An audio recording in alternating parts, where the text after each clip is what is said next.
you've heard of the ongoing discussion on freedom of expression, and I personally felt pretty outraged last year when a group of people started to make it fashionable to speak against the nation.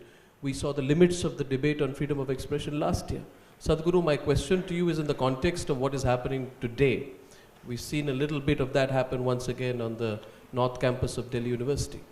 In your view, why is it becoming fashionable for some people to run down the nation and then use that as an example of the freedom of expression? I find that hypocrisy. What do you think?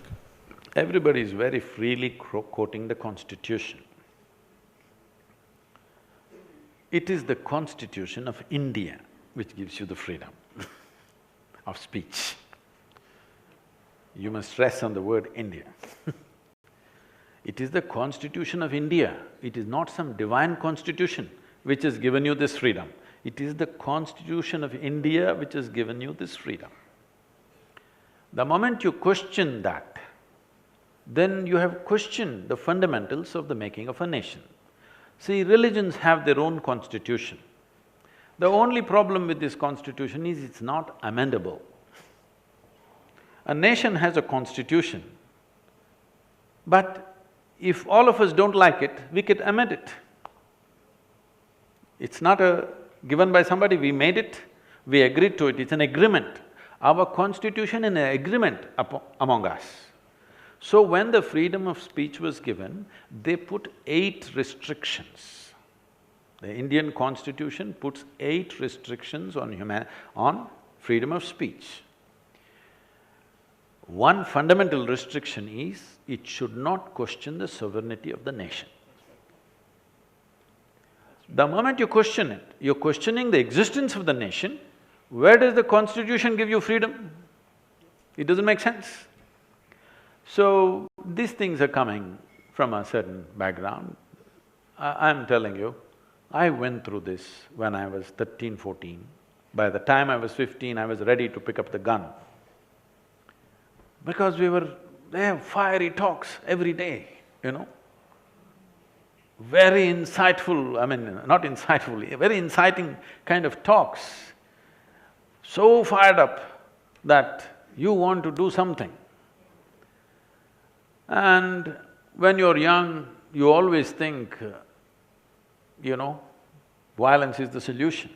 Those people who are talking about peace, they don't believe in it, they believe in violence. The moment you talk about breaking up something, there is going to be violence, whether you like it or you don't like it.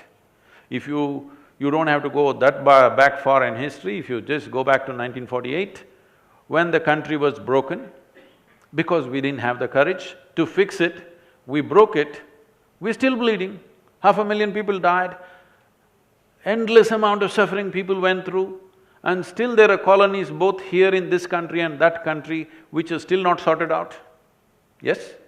Still, even properties are not settled 70 years. How long do you think is human lifespan? Are we going to live for 1,000 years, that we're going to settle our problems over 70, 100 years? Still, both the nations are bleeding. When I say bleeding, don't think only of the human blood. What is the kind of investment we are making in our armed forces? Only because we broke this country, isn't it? Otherwise, everything could have been focused on the well-being of the people. I'm not commenting on this. Just recently when I was just reading the newspapers, I saw $28 billion for a missile defense system from Russia we're buying. We are buying much more. But I'm just saying, $28 billion, when I think about it, we could educate every child in the country, we could nourish every child in the country, we could do so much work. We could make sure people in this country live well, but we cannot do that right now, simply because we broke the nation. So if you talk about breaking it further, this will go on for centuries, because breaking will never be clean breaking, it'll not happen like that. When you break, somebody will be this side, somebody will be that side, so much human suffering, resentment, hatred, which you cannot solve. This line that was drawn just 60, 70 years ago, can you believe it is only 60 years? The level of hatred we have for each other. You can't cure this, isn't it? So, breaking is never a solution. It's better to sort it out. whichever way it comes, better to sort it out. For that we have a framework which is called the Constitution. Constitution, I'm repeating this, is not a divine document. It is an agreement between you and me, so that in every step that we take, we don't collide with each other. Yeah. This is the law that we will follow, that's all. Yeah.